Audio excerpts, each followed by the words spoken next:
Hello dear students, जैसा कि कल हमने एक्सरसाइज 9.1 के एक फर्स्ट क्वेश्चन मैंने आप लोगों को एक्सप्लेन किया था और एक्सप्लेन करके बताया भी था कि आपको उस क्वेश्चन में किस तरीके से वेरिफिकेशन करना और किस तरीके से उस क्वेश्चन को सोल्व करना है। जैसा कि हम बात करें अब क्वेश्चन नंबर सेकंड के लिए, तो क्वेश्चन नंबर सेकंड में आपको बताना है कि जिन जिन इक्वेशन में मतलब लीनियर है, जो क्वेश्चन आपके पास लीनियर के लिए हैं, जो क्वेश्चन आपके लिए क्वाड्रेटिक के लिए हैं वो, और जो क्वेश्चन आपके पास क्यूबिक के लिए है वो। तो मैं आपको बता दूं को डियर स्टूडेंट, जो केवल नॉर्मल ही आते हैं इस तरीके के क्वेश्चन, तो ये तो आपके पास लीनियर इक्वेशन होती है। क्वाड्रेटिक में आते हैं जिनमें आपके पास में डबल टर्म्स हो और या फिर उनके पास क्या हो, आपके पास पावर्स हो, जैसा कि या आपके पास है एक्स वाई, या फिर आप इस तरीके से इनको राइट कर सकते हैं जैसा कि आपने यहाँ से लिया 4z ले लिया और -15z और इसकी पावर आपने क्या ले ली 2। तो क्वाड्रेटिक इक्वेशन में पावर 2 होनी चाहिए और लीनियर इक्वेशन में, लीनियर जो पेयर इक्वेशन है उसमें कोई भी पावर आपके पास गिवन नहीं होनी चाहिए। और इसके अदरवाइज़ आप जब क्यूबिक लेते हैं तो क्यूबिक में जैसे यह है 7 + x + y, तो ये आपने देखा 3 डिजिट वाले पेयर हो गए, इसमें 3 नंबर हैं तो ये क्यूबिक हो गई। या फिर आपके पास ऐसा लिखा हो 4y की पावर q, तो जिनमें पावर 3 आ रही है या नंबर ऑफ पावर कैंडिडेट 3 आ रहे हैं तो वो आप लोगों के पास होते हैं क्यूबिक वाला। और जो तीनों में ही नहीं आता वो पॉलिनोमियल में भी काउंटेबल नहीं होता है। तो इस तरीके से आप इन नंबर्स क्वेश्चंस को क्या कर लेंगे डियर स्टूडेंट, सोल्व आउट कर लेंगे। इन क्वेश्चंस को सोल्व करने में मेरे हिसाब से किसी बच्चे को कोई भी डाउटफुल नहीं होना चाहिए। फिर ऐसा ही हमारे पास जो है क्वेश्चन, जब हम नेक्स्ट क्वेश्चन की बात करते हैं तो नेक्स्ट क्वेश्चन जो हमारा पास जो है थर्ड, उसमें आपको क्वेश्चन में एडिशन करने के लिए कहा गया है, ऐड इक्वेशन ऐड क्वेश्चन। तो उनमें आप क्वेश्चंस किस तरीके से ऐड करेंगे, तो उनके लिए आपके पास है कि आपके पास AB है -BC है कोमा, फिर BC है -CA है कोमा, CA है -AB है। तो ये क्वेश्चन आपके पास यहाँ पर क्या है डियर स्टूडेंट्स, रिटर्न है।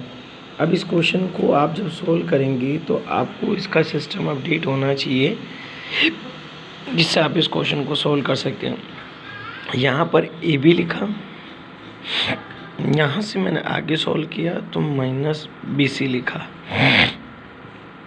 AB को AB के नीचे राइट करना है, तो अब आप देखेंगे AB आपके पास माइनस में गिवन है, BC माइनस का था तो यहाँ जो BC आपको गिवन है वो BC प्लस का है। फिर आपने देखा माइनस का आपके पास CA गिवन है और पॉजिटिव आपके पास CA गिवन है। माइनस माइनस आप अनदर साइड ऐड कर लो, प्लस इसको कैंसिल किया तो भी 0, इसको कैंसिल किया तो भी 0, इसको कैंसिल किया तो 0। जब हम इसका एडिशन करेंगे तो हमारे पास इसका जो आंसर है वो गिवन होगा 0 गिवन होगा।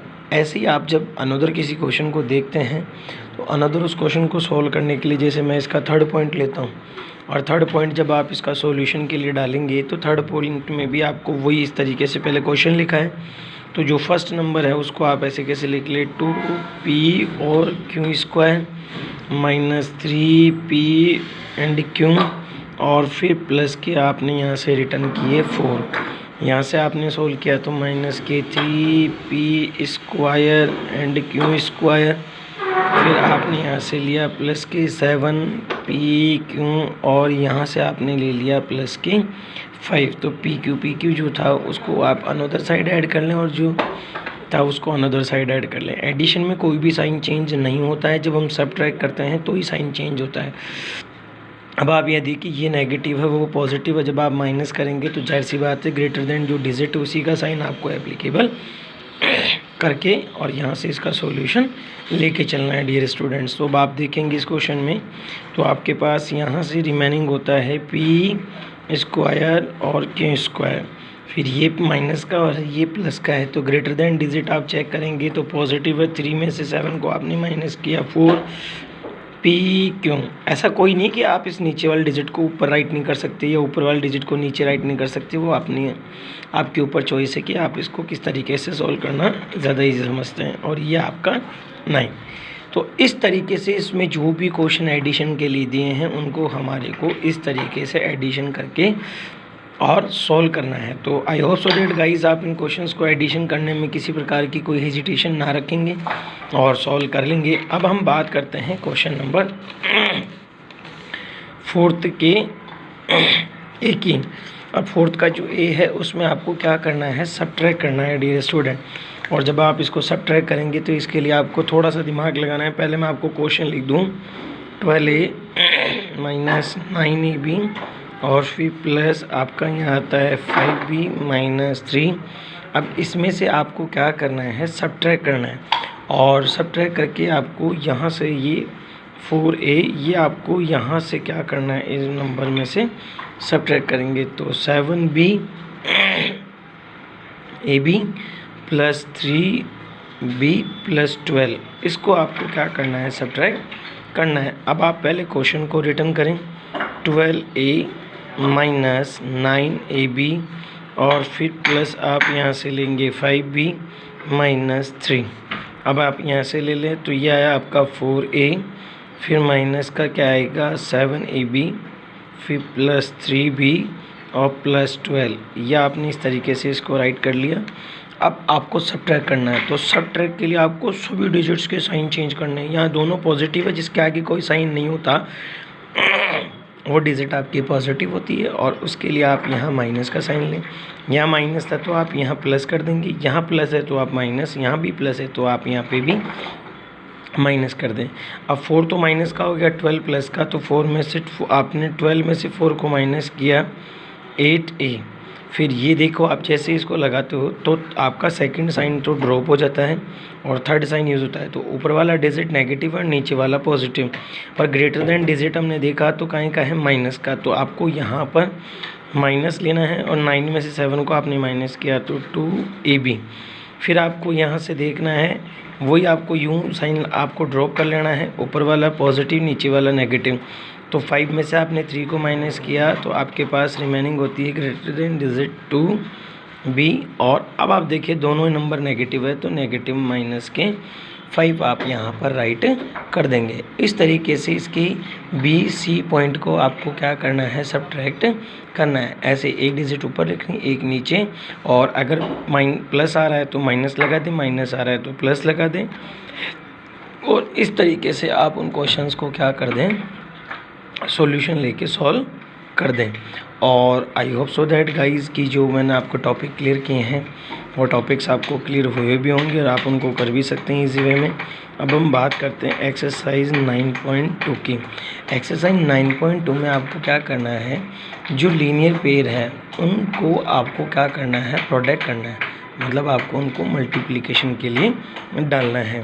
तो आप इनको जब लीनियर पेयर जो आपके पास दे रखे हैं, सिंगल जो लीनियर पेयर होते हैं उनको प्रोडक्ट के लिए आपको डालना है। तो आपके पास ये 4 और यहाँ से क्वेश्चन है 7p। तो जब आप इसको सॉल्यूशन में लेंगे तो 4 × 7 और यहाँ से आप ले लें p, आगे करेंगे तो आपका आता है 28p। ये आपका फर्स्ट क्वेश्चन सॉल्व होता है। और अब इसी तरीके से आगे जो भी नंबर्स आपको गिवन हो रहे हैं उन नंबर्स को आप मल्टीप्लाई करते चलें।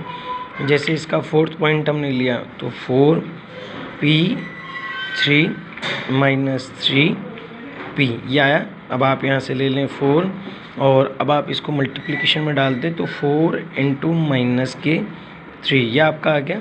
और इधर से आपने लिया यहाँ से p की पावर 3 मल्टीप्लाई p, इनको आप इधर मल्टीप्लाई में डाल दें।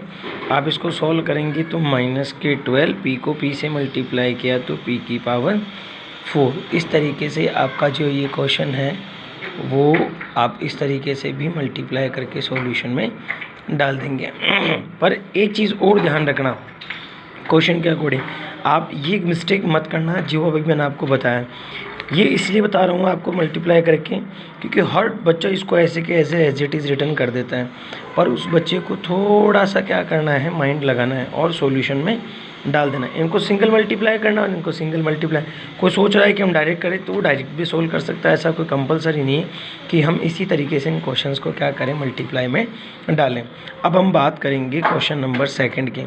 तो क्वेश्चन नंबर सेकंड में भी आपके पास एक तो जो फर्स्ट वैल्यू है, जैसा आपको यहाँ पे दे दी पी कोमा क्यों दे दिया, तो जो फर्स्ट वैल्यू है वो आपके पास में रेक्टेंगल की लेंथ है, तो लेंथ तो आपके पास पी आ गई। और इसके जस्ट बाद ये आपका आता है यहाँ से ब्रेथ, तो ब्रेथ आपके पास क्यों आ गई। और यहाँ से आपका फॉर्मूला गिवन होता है एरिया ऑफ, यहाँ आपने लिखा rectangle, area of rectangle. Area of rectangle का फॉर्मूला होता है एल इंटू बी, तो एल तो आपके पास पी है, बी आपके पास क्यों है, और यहाँ आपका आता है पी क्यू। इस तरीके से आपका ये जो क्वेश्चन है वो इजी वे में सोल्व आउट हो जाएगा। जैसे मान लो और एक आप क्वेश्चन कोई सा भी उठा लें, जैसा कि मैंने यहाँ से लिया 4x कोमा यहाँ से ले लिया 3x स्क्वायर, तो यहाँ पे भी आप फर्स्ट वही इस तरीके से राइट करें, length equals to 4x and breadth यहाँ आपका आता है, तो ये ब्रेथ आपके पास आया 3x स्क्वायर। और आपको भी मैंने फार्मूला लिख के बताया है, तो वही फार्मूला आपको लिखना है, एरिया ऑफ यहाँ आता है रेक्टेंगल, और एरिया ऑफ रेक्टेंगल का फार्मूला होता है एल इंटू बी। तो एल आपने यहाँ से रिटर्न किया 4x, ब्रेथ आपने रिटर्न किया 3x स्क्वायर, मल्टीप्लाई करेंगे तो 12x की पावर 3, 4 3 ज़ा 12, x को x से मल्टीप्लाई किया तो 2 और 1 आपके पास टोटल होती है 3। इस तरीके से आपको इनको मल्टीप्लाई करना है और कंप्लीट करना है। और सेम प्रोसेस में, same as it is same process में आपको क्वेश्चन नंबर थर्ड भी क्या करना है डियर स्टूडेंट्स, सॉल्व आउट करना है। सेम प्रोसेस में आपका क्वेश्चन नंबर थर्ड जो है उनको मल्टीप्लाई करना है। इस तरीके का बॉक्स बना हुआ है, तो पहले तो जो आपके पास वो बनी हुई है टेबल, उस टेबल में फर्स्ट आपके पास 2x गिवन है, फिर ऊपर कुछ नंबर्स दिए होंगे, तो पहले आपको 2 को 2 से मल्टीप्लाई करके लिखना है, फिर 2 को 5 से मल्टीप्लाई करना है, फिर आपको 3 से करना है, फिर 4 से, फिर 7 से और फिर 9 से, और बॉक्स को कंप्लीट कर लेना है। और ये काम आपको बुक में ही कर लेना है, नोटबुक में रिटर्न करने की रिक्वायरमेंट नहीं है डियर स्टूडेंट। तो आई होप सो दैट जो मैंने आज आपको टॉपिक क्लियर करवाया है, तो मुझे उम्मीद है कि आपका ये टॉपिक क्लियर हुआ होगा और आपको इस टॉपिक में किसी प्रकार की कोई डाउट या हेजिटेशन नहीं होगी। अब हम बात करते हैं क्वेश्चन नंबर 4 की। तो क्वेश्चन नंबर 4 में आपके पास एक रेक्टेंगुलर बॉक्स है जिसकी वॉल्यूम आपको क्या करनी है, फाइंड आउट करनी है। तो वॉल्यूम फाइंड आउट करने से बिफोर आपके पास वैल्यूज़ गिवन है 5a, फिर आपके पास गिवन है 3a स्क्वायर, फिर आपके पास गिवन है 7a की पावर 4, 7a की पावर 4। अब आपको क्या करना है डियर स्टूडेंट, यहाँ से 3 चीज़ राइट होती है वॉल्यूम के लिए। फर्स्ट आप यहाँ से रिटर्न करेंगे लेंथ, तो लेंथ आपके पास गिवन होगी 5, फिर आप यहाँ से रिटर्न करेंगे ब्रेथ, और यहाँ से आपका ब्रेथ गिवन हो गया 3a स्क्वायर, और लास्ट एंड फाइनल जो आपका आता है वो है हाइट। तो हाइट आपने यहाँ से गिवन किया तो आया 7a। अब वॉल्यूम ऑफ उसका फॉर्मूला आप अप्लाई कर दें वॉल्यूम, तो वॉल्यूम के लिए आप यहाँ से लेंगे L into B into H, और ये वॉल्यूम होता है क्यूबॉइड का। शेप जो है वो रेक्टेंगुलर, मतलब जो रेक्टेंगुलर शेप है वो आपके पास एज इट इज़ गिवन है, पर ये जो फॉर्मूला आप लोग रिटर्न करेंगे ये फॉर्मूला रिटर्न होगा आपका वॉल्यूम ऑफ क्यूब का। तो आप इनको डायरेक्टली मल्टीप्लाई कर दें, तो 5a multiply 3a square multiply 7, तो यहाँ से आप ले लें 7 3 7 5 ज़ा 35, 35 को जब आप इससे मल्टीप्लाई करेंगे तो 105, a 1 टाइम, a 2 टाइम और 2 ये, तो 1 2 3 4, 3 और 4, तो टोटल a आपके पास राइट हो गया 4 टाइम। तो I hope so that guys, अगर डिफरेंट वैल्यू होगी तो आप डिफरेंट रिटर्न कर लेंगे, और अगर वैल्यू आपके पास इस तरीके से इक्वल है तो आप इस तरीके से इसको क्या कर लेंगे, इक्वल सॉल्व कर लेंगे। और ये आपका जो क्वेश्चन है इसको आप as it is easy way method में आप इनको क्या कर लेंगे, सॉल्व कर लेंगे। अगर मान लो सपोज दैट यहाँ P होता है या Q होता है, R होता है, तो आपने डायरेक्टली लिख देते P Q R, और ये इक्वल है तो आपने मल्टीप्लाई करके इनकी पावर्स को ऐड कर दिया है। और अगर ये डिफरेंट होते तो फिर ये डिफरेंट वैल्यू में ही राइट हो जाता। जैसे मान लो बताया ना भी आपको, यहाँ X या Y Z होता, तो आप भी यहाँ लिख देते X Y और Z, PQR होता तो आप डायरेक्टली लिख देते PQR। अगर same process, same number, same table है तो आप उनकी पावर्स को ऐड करके इस तरीके से नीचे रिटर्न कर सकते हैं। और इसी तरीके से आपका जो क्वेश्चन नंबर 5 है, क्वेश्चन नंबर 5 में भी आपका जो सॉल्यूशन है वो कुछ इसी तरीके का है। और इसका मैं क्वेश्चन नंबर 3 ले लेता हूँ जो बहुत ही इंटरेस्टिंग दिखाई दे रहा है। और 4y, फिर यहाँ पे आपके पास 8y² है, फिर 16y की पावर क्यूब है। अब आप इन सब नंबर्स को मल्टीप्लाई कर दें तो 2 इंटू 4y इंटू, फिर आपने यहाँ से ले लिया 8y² मल्टीप्लाई 16y की पावर 3। अब आप इन सब को मल्टीप्लाई करें, तो जब आप इन सब को मल्टीप्लाई करेंगे तो मल्टीप्लाई करके आप देख लें 4 2 जा 8 8 2 जा 8 8 8 64 64 इंटू 16 64 इंटू 16 4 की 4 कैरी ऑन 6। अब आप मल्टीप्लाई करेंगे तो आपका आएगा टोटल 1024। आप यहाँ से राइट करेंगे 1024। और अब आप देखिए y3 y2 5 और y तो अब सेम नंबर है, तो ये एडिशन होकर इनकी पावर रिटर्न हो जाती।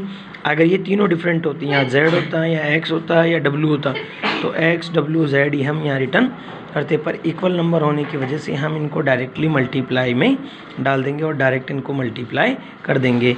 I hope so that guys जो मैंने टॉपिक, जो क्वेश्चन मैंने आपको क्लियर किए हैं वो सब आप क्लियर कर लेंगे ईजी वे में। और किसी बच्चे को मेरे हिसाब से कोई भी हेजिटेशन या कोई डाउटफुल नहीं रहना चाहिए। Thank you dear students.